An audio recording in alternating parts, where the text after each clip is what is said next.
Hello and welcome again to PlasticSurgeryTalk.com. I'm your host, Dr. Stephen Mulholland. Our show today, breast contouring, breast shape.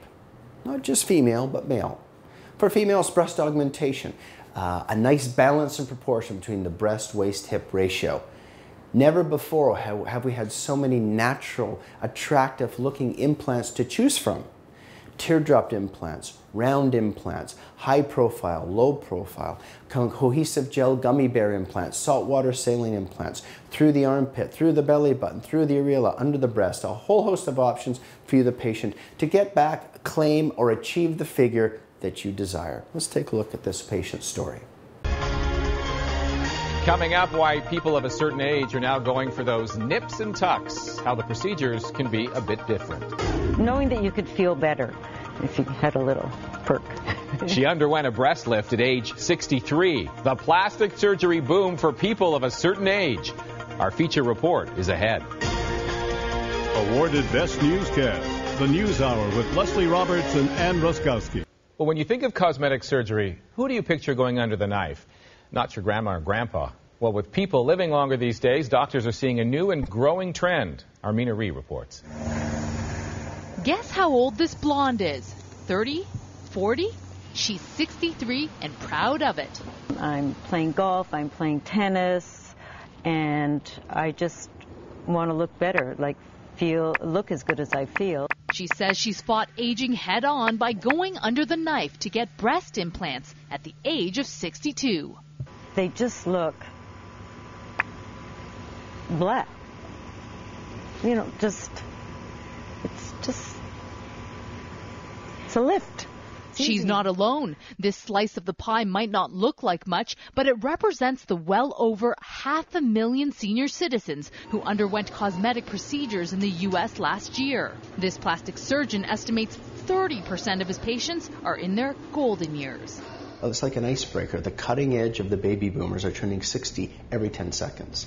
And how we're going to age is nothing like the world has ever seen. It's a paradigm shift, and boomers are creating a cultural shift in the way mature people project their external image to the world. Take Jeanette Corso. She's 71, raised 5 kids, 13 grandchildren, and says she's got decades more to go. I don't feel old. I feel like I have a young spirit. But she feels gravity is betraying her and has decided to get a liquid facelift. Just make a little hole in the skin. Jeanette is undergoing a new procedure, getting fillers injected in multiple areas through one hole to avoid bruising. When it comes to going under the knife, doctors say there's more risk with mature patients. You have to be a little more attentive to screening preoperatively. Make sure there's no heart disease. Make sure there's no silent hypertension. Always have an anesthesiologist. Those who choose to go this route say it's an investment in themselves. We control everything else in our lives. Why can't we control how we look? And baby boomers were responsible for the explosion in cosmetic surgery at the turn of the millennium when they were at the peak of their earning power. Statistics show they are now one of the fastest growing segments visiting cosmetic surgeons, changing the notion really of what it is to age gracefully. It looks like California suddenly in your stories with those two women who don't look their age. Fully grown, of course, adults. Their own money. Their own money, so they're not training OHIP, but there are critics who might say, how much is too much? You know, I think it's a fine line, and who are we to judge, really, right? And they're saying, you know, it's not about trying to be 20 again.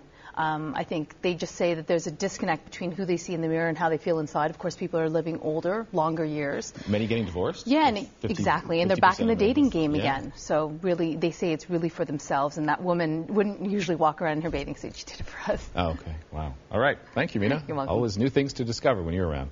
Seniors are changing. There you go. Wow.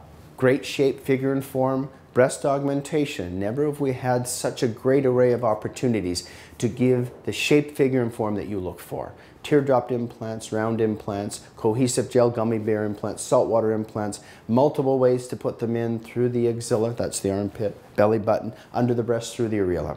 It takes a skilled, well-trained physician to do this, so please do your homework. Here on the PlasticSurgeryTalk.com network, check out our Physician Finder section and find physicians in your area well-trained to deliver these types of results. Thanks again for watching. Look forward to seeing you on our next episode. I'm Dr. Stephen Mulholland for PlasticSurgeryTalk.com.